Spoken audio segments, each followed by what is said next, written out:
Tak ahoj, já vás zdravím. Rozhodla jsem se pro vás natočit video s informacemi k jednomu z nejoblíbenějších a také nejznámějších produktů Eurony, a to je multifunkční agent. Pokusím se být rychlá a stručná, ať to video není zbytečně dlouhé, ale zároveň ať vám sdělím jakoby všechny základní a hlavně ty podstatné informace, ať víte, k čemu tento produkt slouží, jak ho využívat, aby vám správně fungoval a na co vše vlastně v domácnosti ho můžete využít. Tak já jenom začnu s takovým možná základním upozorněním. Multifunkční agent je vlastně ve formě prášku, koupíte ho tady v této krabici. Já si na webu Eurony nebo na e-shopu si přímo objednávám takový kyblík, do kterého si vždycky toho agenta přesypu.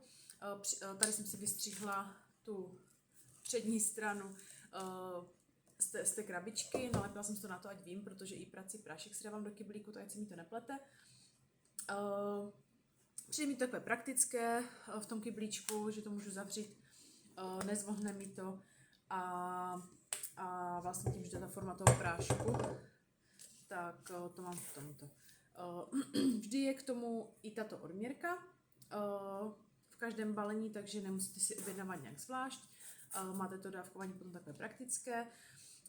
Co bych teda k tomu chtěla říct? Na začátek, agent funguje na bázi kyslíku. To znamená, že je nutné ho aktivovat horkou vodou. Horkou minimálně 40 stupňů, ale ideální je ta voda fakt jako vřelá i klidně jakoby vroucí voda. Záleží opravdu na použitém materiálu. A to je první věc, která je, řekla bych, taková nejdůležitější. Vždycky musíte zvážit to použití s ohledem na to, jaký materiál čistíte, nebo takhle budeme si říkat potom tipy, na co agenta použít, tak potom s ohledem na ten materiál, na který agenta používáte, přizpůsobit i tu teplotu vody. Když víme, že čistíme nějaké skvrny, to si taky ukážeme ukázku teďka, čistíme skvrny třeba já to ukážu na bavlněné plínce, která vím, že prostě snese tu vřelou vodu, tak tady mám uvařenou vodu v konvici a vím, že prostě tam můžu tu vřelou vodu použít. Naopak, když budete chtít čistit lahve od SodaStreamu, které prostě tady tu vřelou vodu nesnesou a zkroutily by se vám, tak v tom případě to musíte přizpůsobit. A tam já osobně tady u těch materiálů, u kterých vím, že tu vřelou vodu nesnesou, tak dávám úplně tu nejteplejší vodu, co nám teče z vodovodu, což by mělo být kolem těch 60 stupňů, ale minimum, aby se ten agent aktivoval, je vlastně těch 40. Ale ono to poznáte, já vám to teďka ještě ukážu. Dalším takovým problémem, nebo takovým vykřičníkem u toho agenta, co je, jsou bělící účinky. Takže když to používáte na oblečení, na skvrny, zase si dávat pozor, na co to používáte. Když používáte na bílé ponožky, na bílé prádlo, na cokoliv prostě světlého bílého, není problém. Ale opatrně u takových třeba méně kvalitních látek nebo takhle, kde by to mohlo způsobit, že by vám to třeba nějakou barvu jakoby vybělilo. Fakt záleží na kvalitě toho materiálu a na té barvě. Může se stát, že budete čistit, nebo třeba si tam do agenta dáte barevné tričko, nic se z tomu nestane, ale třeba opatrně na ty různé potísky gumové, zase tomu přizpůsobovat i tu teplotu vody a prostě vyzkoušet, no, jestli fakt máte třeba celé tričko růžové a potřebujete tam toho agenta jakoby použít, zkusit si to třeba na skrytém místě udělat si nějakou kašičku nebo nějaký roztok z toho agenta a nedávat tam třeba to tričko hned celé, protože by vám to fakt mohlo jakoby pustit. Takže to je další věc. A takový třetí vykřičník, já ještě o tom budu všem v průběhu mluvit, jak budu uvádět ty příklady, ale takový třetí vykřičník bych chtěla říct na začátek, pozor taky na kovy. Vím, že máte vždycky i na webu, i na vlastně té krabici napsáno, na co agent není vhodný. Jedním z těch kovů je například hliník. Když byste použili vlastně agenta na něco hliníkového, tak by vám ten hliník mohl jakoby zčernat nebo nějak jako změnit tu barvu.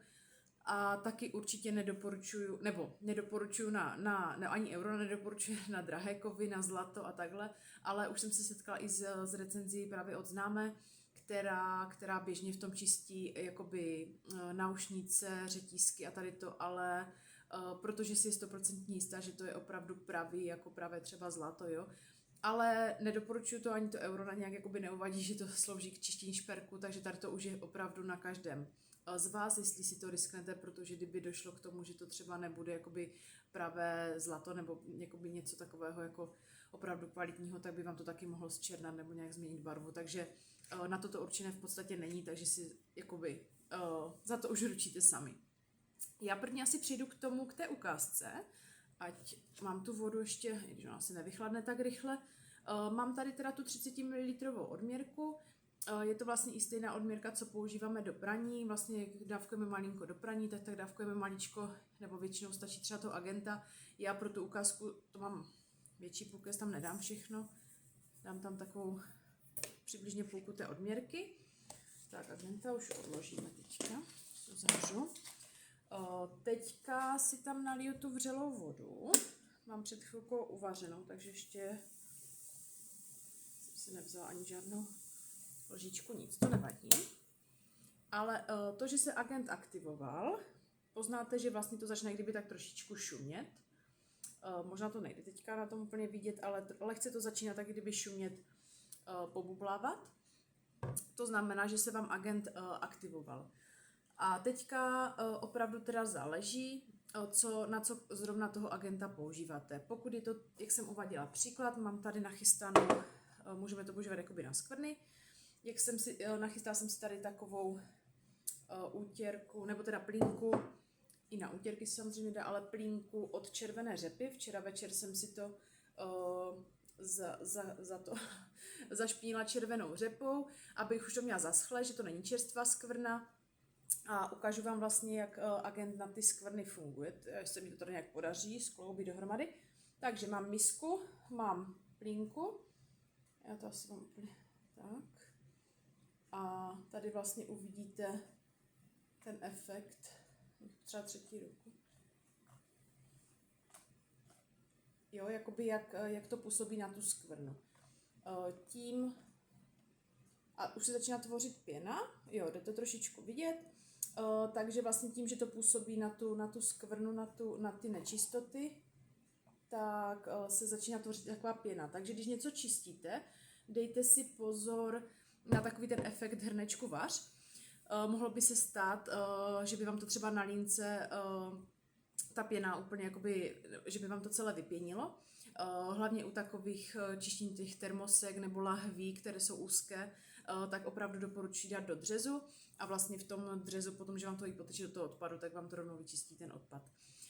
Takže tohle je jenom, to zkusím do toho namočit celé, ale nic mi to nedaří, jsem si nevzala žádnou vařechu tady nebo něco. Ale ještě co jsem chtěla říct právě k tomu, že vlastně, jo, už to mám v podstatě, ještě ten vrch, tam jsem, do toho horkého se mi to nepodařilo celé ponořit a vylovit, ale už vidíte, že ta útěrka je, ta plínka je krásně čistá.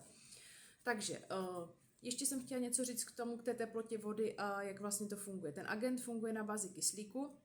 Když mu dáte takto vřelou vodu uvařenou, tak on funguje jakoby rychle. Kdybych tady ten pokus s tou skvrnou, s tou řepou dělala s tou 40 stupňovou vodou, tak by ten efekt nebyl takový rychlý, ale třeba by to trvalo 10 minut, nebo nevím, neskoušela jsem to při té nižší teplotě, ale trvalo by to prostě delší dobu, než by ta skvrna z toho zmizela.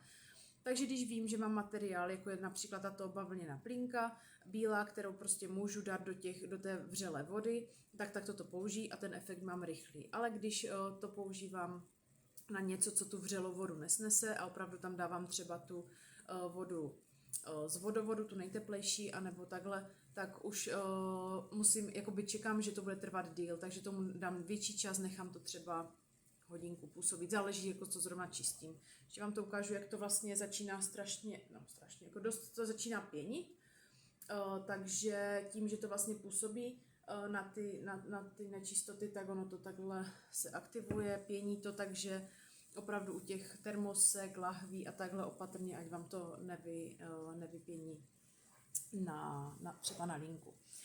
Napsala jsem si tady, nezapomenu nějaké příklady, na co agenta používat. Jednou z věcí, připálený hrnec, podaří se vám cokoliv, mléko, čočka, něco takového, rýže, něco připálit v hrnci a prostě to nejde dolů, nebo nejde, ono by to asi šlo, jo, trvalo by to odmočit, vydrhnout a prostě nechce se tomu nikomu. Ale někdy jsou i takové připlaniny třeba toho mléka, které prostě už jakoby dolů skoro nejdou. Takže super, nasypat si zase trošičku na dno hrnce odměrku toho agenta, nemusíte třeba ani celou, záleží jakoby na velikosti hrnce, a zalít vřelou vodou. U hrnce není problém, takže zalít a nechat, ono vám to krásně povolí, oddělí od toho dna i ty připaleniny, takže vám to krásně potom půjde umýt. Další tip jsou odpady. Jenom pozor na to, agent vám nerozloží vlasy. Na to má Eurona přímo čistič odpadu, který je úžasný, který ty vlasy krásně rozloží. Agent na odpady, když vám třeba neodteká v kuchyni na takovou tu mastnotu, znečištění, já nevím, od mydla, takové ty usazeniny, všechno to vám agent krásně vyčistí v těch odpadech, ale nerozloží vám ty vlasy. Na to určitě používat třeba v koupelně přímo ten čistič odpadu. Pokud se vám stane, že si vlastně třeba v kuchyni vyčistíte odpady agentem a po vyčištění těch odpadů vám ten odpad začne právě ještě více zapáchat, tak se nemusíte jakoby ničeho leknout, stačí tady tu akci s agentem zopakovat. Stalo se mi to už taky, že právě tím, že jsem to asi třeba nenechala možná dost dlouho působit, prostě jsem si tím jakoby jenom uvolnila ty nečistoty v těch odpadech a nevyčistilo se to důkladně, tak mi to vlastně začalo zapáchat a musela jsem tu akci opakovat. Jo, může se stát tak, že nemusíte mít strach, že byste si něco tam nějak jako zničili nebo takhle, ale spíš to je třeba zopakovat. Další použití jsou tady lahvičky s brčkem, různá sítka, mřížky, já nevím, třeba i takové ty odtoky ve sprcháči, jakákoliv tady ta špatně dostupná místa. Čistila jsem s tím třeba takové vršek, jak jsem dělala přikrmy tehdy ještě pro dceru, tak jsem tím čistila takový ten vršek od mixéru, tam prostě byla brokolice všude možně zalezla v těch koutcích, nebo v těch závítech a ve všem. Krásně to vyšumí tady ty špatně dostupná místa, nemusíte nic dělat párátkem, kartačkem, nic. Takže cokoliv takového, ale zase hlídat si ten materiál, ať to snese tu teplou vodu nebo takhle, nebo na co to používáte, tak to použít. Zase jsou třeba lahvičky pro děti. Na to brčko je to úplně úžasné, protože tam taky může vzniknout plíseň, cokoliv a špatně se tam dostává kartáčkem něco, takže fakt dát si to třeba do hlubokého talířku, zalít si to a nechat to chvilinku působit, on vám to jakoby vyšumí, potom to stačí prostě protřepat tou vodou a takhle pěkně to povolí ty nečistoty. Čistila jsem tím odsávačku na nos, co se dává pro miminka jakoby na vysavač, zároveň se to taky vydezinfikuje. A co jsem ještě chtěla říct u těch lahví, jak jsem už zmiňovala, ten SodaStream, jo, ten prostě není plast dělaný na tu vřelou vodu, zatímco třeba ty dětské lahve, které jsou určené na to vyvařování, takže tady to třeba zase tu dětskou lahev už si můžete zalít tou vřelou vodou u takových těch měkčích plastů nebo těch méně kvalitních, nebo ne méně kvalitních, ale prostě které nejsou určené na tu vřelou vodu, to je tam opatrně. Toaleta se s tím dá čistit, pokud máte usazeniny takového toho vodního nebo nějakého toho kamene v toaletě, tak tam taky, ale zase opatrně na záchodovou mísu, tam nelít vřelou vodu, vám ta mísa nepraskne, takže buď se dá ta voda vybrat, nalít tam horkou vodu, ať to snese ta mísa, nasypat tam odměrky agenta. Poznáte to, že on působí, protože prostě začne šumět, jo, fungovat, takže tady to poznáte, když vám přijde, že to je třeba, někdy se mi stane, že mi to přijde, že to šumí málo, tak třeba přidám ještě jednu odměrku. Takže dá se i v záchodě vyčistit takové prostě ty usazeniny. Zároveň si s tím můžete vyčistit štětku na záchod, protože při čištění záchodu prostě to tam jenom přidat. Krásně vám to i vyčistí tu štětku od záchodu. Různé takové ty kartáči na čištění lahví, na cokoliv, hadry, útěrky, cokoliv. Potom teda, jak už jsme tady ukazovali ten pokus s řepou, tak je agent vhodný na skvrny, na různé zažloutlé oblečení, třeba sundáte krabici z půdy, kde máte třeba po dětech, zjistíte, že je to zažloutlé, dá se to taky do toho dát, bílé ponožky, nebo jakékoliv ponožky špinavé, jo, dají se naložit vždycky do toho agenta, udělat startu lázeň, nechat si to jakoby v té lázni vychladnout, potom běžně jako vložit nebo přidat k praní. Plíseň, dá se s agentem, já třeba jsem Holky mají venku kočárek pro panenky a měli tam přes zimu dečku nějakou a ty panenky a jak ono tam prostě je venku vlhkost, všechno, tak potom i takové ty látkové panenky byly lehce jakoby chytlé tou plísní, i ty přikrývky, ty peřinky, co tam měli, takže všechno jsem naložila do Agenta, krásně to pustí, oživí i ty barvy, že to není zašlé, špinavé a zároveň pustí ta plíseň a potom jenom běžně vyperu. Jo, tady už mám ještě ten kámen v toaletě. Filtry v myčku vždycky taky čistím i ten odpad v myčce, filtry. Dá se čistit i, vím, že zákazníci čistí takové ty stříbrné filtry z digestoře, ale tam zase opravdu opatrně na ten materiál, aby to nebyl nějaký hliník. Skvrny od pampelišek taky krásně pustí s Agentem.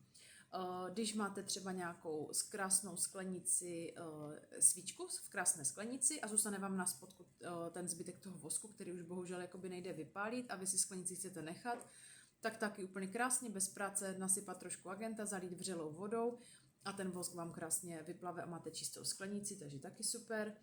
Různé lahve, vázy, termosky, i třeba vázy, já nevím, třeba z hřbitova, nebo máte třeba nějakou zašlý květinač, zašlou vázu, prostě jak už tam zůstane déle ta voda, tak už to není takové čisté, pěkné, tak dá se to použít i na to, ale zase tady u těch užších věcí zdůrazňuju pozor na ten efekt hrnečku vař, protože ať to nenecháte někde na línce nebo na stole nebo takhle, ať vám to zbytečně nevyšumí, nevybublá ven.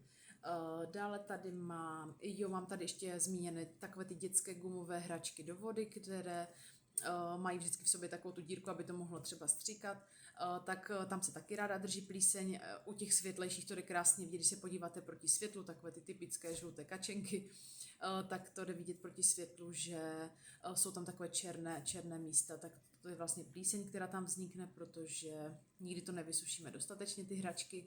Takže i tady na tu plíseň v těch dětských gumových hračkách udělat si nějakou lázeň z Agenta, zase asi tady u těch gumových hraček bych neriskovala úplně tu vřelou vodu, ale dát si horkou vodu, nechat si aktivovat toho Agenta, ty hračky si tam naložit, pomačkady, ať vám nasákne i toho Agenta dovnitř, potom to zase dostat z toho ven, takže na to se to taky používá super.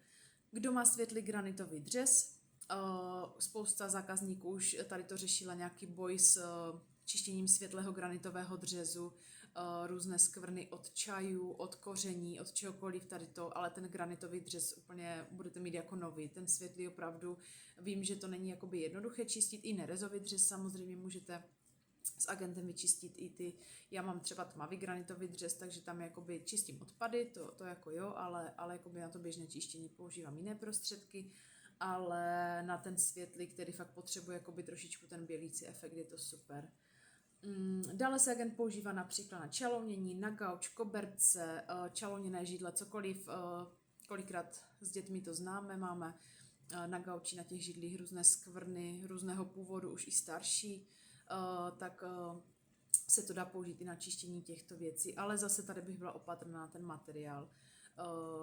Běžně vidíme recenze nebo takhle, že i zákazníci čistí třeba šedý gauč, látkový, není problém, ale zase bych třeba, pokud ho nemáte úplně v takovém dezolátním stavu nebo takhle, tak radši si to první vyzkoušet na nějakém skrytém místě, ať víte, že ta barva drží a že vám to nic nespůsobí. To samé třeba ty koberce. Jo, na světlý koberec bez problému, na třeba nějaké tmavší nebo barevné, už bych byla jako opatrná a radši to vyzkoušela. Tak to je asi konec mého seznamu, doufám, že jsem na nic nezapomněla. Že jsem tady tak zmínila všechno, na co se dá Agent použít. Je toho opravdu hodně.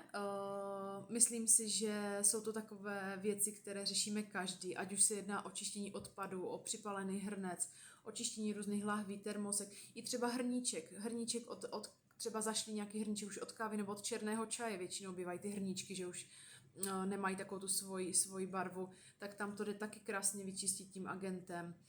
Útěrky, zašlé útěrky nebo nějaké takhle už déle špinavé, taky to řešíme každý. Filtry v myčce, co tady mám, takové ty různé lahve, vázy. Myslím si, že tady tohle uplatnění tohoto produktu se najde úplně každá domácnost a za sebe doporučuji a často se setkávám i opravdu s tím, že když už se s někým bavím a řešíme třeba, jako jestli znají euro, neznají, tak spousta lidí odpoví, že Euronu zná, jakože zná agenta. Že neznají žádný jiný další produkt, ale prostě agenta zná úplně spousta lidí a hodně to používají, nejen na skvrny. Možná jenom k těm skvrnám ještě doplním, já třeba agenta používám až jako úplně tu poslední variantu, protože někdy mám strach, že abych si některou skvrnu právě tou horkou vodou jakoby ještě více do té látky nezažrala, nebo jak bych to řekla, takže já spíše první volím jiné přípravky, co má Eurona na skvrny, protože většinou to z toho dostanu, nebo takové ty čerstvější skvrny prostě dostanu jinakším přípravkem, až když už dojde k tomu, že to třeba vyperu a mi si ta skvrna nevypere, tak až potom to řeším tím agentem, ale nikdy nepoužívám agenta jako tu první volbu na skvrnu, abych si to tou vřelou nebo tou horkou vodou do té látky ještě více nezažrala. Protože třeba, já nevím, uvedu příklad krev vím, že vždycky jako čistím právě studenou vodou, tam používám Biostain nebo takhle, a až úplně ta poslední varianta je pro mě agent. Ale jak jsem tady jmenovala tolik použití, tak si nemyslím, že by měl agent být v domácnosti jenom na skvrny. Byla by toho velká škoda, protože má opravdu takové všestranné využití, že je třeba ho využívat na všechno, na co nám, nebo s čím nám může pomoct. Tak, už mi to tady došumělo, pěna dobublala, tak jenom ještě ukážu, že už mám komplet krásně čistou utěrku. Já nevím, proč tomu furt říkám utěrka. Plínku mám krásně čistou, takže tady jenom takový ten náš oblíbený pokus pro ukázku. Tak, já doufám, že se vám video líbilo, stejně jsem to nestihla nějak moc rychle 20 minut, ale prostě o jednom produktu, to je strašné, ale agent si to zaslouží, je to opravdu skvělý produkt, tak doufám, že se vám video líbilo, že to pro vás bylo přínosné, užitečné a určitě pro vás natočím něco zase dalšího, nějaké další typy do domácnosti. Tak mějte se hezky, krásný den, ahoj.